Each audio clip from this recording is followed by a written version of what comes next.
फरवरी 1948 का वक्त था। लोकेशन करीबन वही समुद्री इलाका था जहां 2014 में MH370 को आखिरी मर्तबा रडार पर ट्रैक किया गया था, स्ट्रेट ऑफ मलाका।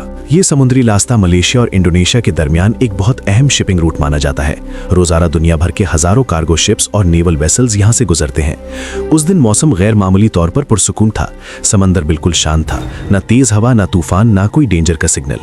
इस रूट पर अमेरिका और ब्रिटेन के कई समुद्री जहाज सफर कर रहे थे। सब कुछ बिल्कुल नॉर्मल चल रहा था, लेकिन फिर अचानक कई शिप्स के रेडियो ऑपरेटर्स को एक अजीब सिग्नल रिसीव होता है। ये सिग्नल मोर्स कोड फॉर्मेट में था। मोर्स कोड एक पुराना कम्युनिकेशन सिस्टम था जिसमें डॉट्स और डैशेस के जरिए मैसेजेस भेजे जाते थे। उस जमाने में ये बहुत रिलायबल माना जाता था क्योंकि आवाज वाली ट्रांसमिशन अक्सर वेदर और डिस्टेंस की वजह से डिस्टॉर्ट हो जाती थी। जब ऑपरेटर्स ने सिग्नल डीकोड किया तो मैसेज का स्टार्ट कुछ इस तरह था: 3 डॉट्स, 3 डैशेस, फिर 3 डॉट्स, यानी SOS। फिर मैसेज रिपीट हुआ और उसके बाद एक लंबा मोर्स सीक्वेंस ट्रांसमिट हुआ। जब इसे ट्रांसलेट किया गया तो मैसेज कुछ इस तरह था: steam ship SS Ourang Medan से इमरजेंसी कॉल, तमाम near by ships foreign doctor से कांटेक्ट करें। ये पहला मैसेज था, लेकिन इसके बाद जो मैसेज आया उसने सबको हिला कर रख दिया। दूसरा मैसेज कुछ इस तरह ट्रांसलेट हुआ: सेकंड ऑफिसर मर चुका है, क्रू के ज्यादातर लोग मर चुके हैं, मेडिकल हेल्प की जरूरत नहीं, फॉरेन मिलिट्री मदद भेजी जाए। इस मैसेज के बाद शिप ने अपनी लोकेशन भेजी। फिर एक आखिरी मैसेज ट्रांसमिट हुआ, सिर्फ 2 वर्ड्स, आई डाई, और फिर सिग्नल हमेशा के लिए बंद हो गया। नियर बाय शिप्स ने फौरन रिप्लाई करना स्टार्ट किया, लेकिन ओरांग मेडन की तरफ से कोई जवाब नहीं आया। सबको अंदाजा हो गया था कुछ बहुत बुरा हो चुका है। सबसे करीब एक अमेरिकन मर्चेंट शिप थी, सिल्वर स्टार। सिल्वर स्टार के कैप्टन ने फौरन डिसीजन लिया कि वो सिग्नल लोकेशन की तरफ जाएंगे। कई घंटों के सफर के बाद जब सिल्वर स्टार उस लोकेशन के करीब पहुंची तो उन्होंने दूर से एक शिप को पानी पर बिल्कुल खामोशी से तैरता हुआ देखा। वो SS ओरांग मेडन था। शिप बिल्कुल ठीक कंडीशन में लग रहा था, कोई डैमेज नहीं, कोई पानी भरने के साइंस नहीं, ना डेक पर कोई बंदा, ना इंजन स्मोक, ना कोई आवाज, बिल्कुल मौत जैसी खामोशी। कैप्टन ने लाउड स्पीकर से कॉल की, हॉर्न बजाया, लेकिन कोई रिस्पॉन्स नहीं आया। आखिर रेस्क्यू टीम शिप पर भेजने का फैसला किया गया।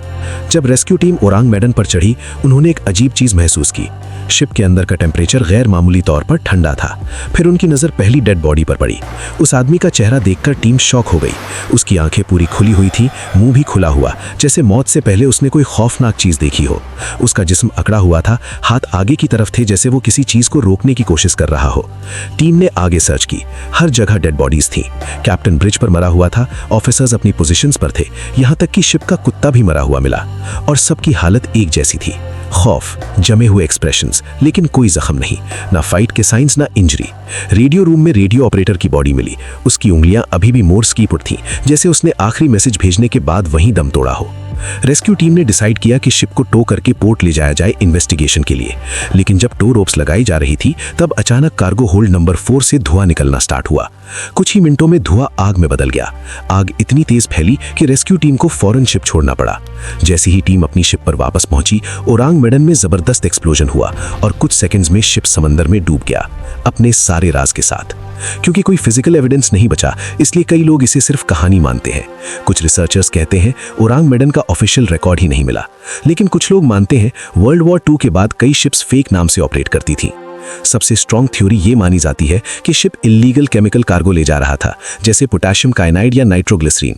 अगर पोटेशियम कायनाइड पानी से रिएक्ट करे तो डेडली गैस रिलीज होती है जो इंसान को फौरन मार सकती है, और नाइट्रोग्लिसरीन बहुत अनस्टेबल एक्सप्लोजिव है।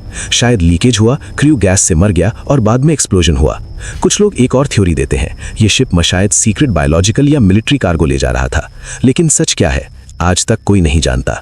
SS ओरांग मेडन की कहानी आज भी समंदर की गहराइयों में दफन है, और यह हमें याद दिलाती है समंदर सिर्फ पानी नहीं होता, कभी कभी वो हिस्ट्री के सबसे डार्क राज भी छुपा कर रखता है। अगर आपको ये डॉक्यूमेंट्री पसंद आई हो तो वीडियो को लाइक करें, शेयर करें और चैनल को सब्सक्राइब करें। मिलते हैं नेक्स्ट मिस्ट्री डॉक्यूमेंट्री में।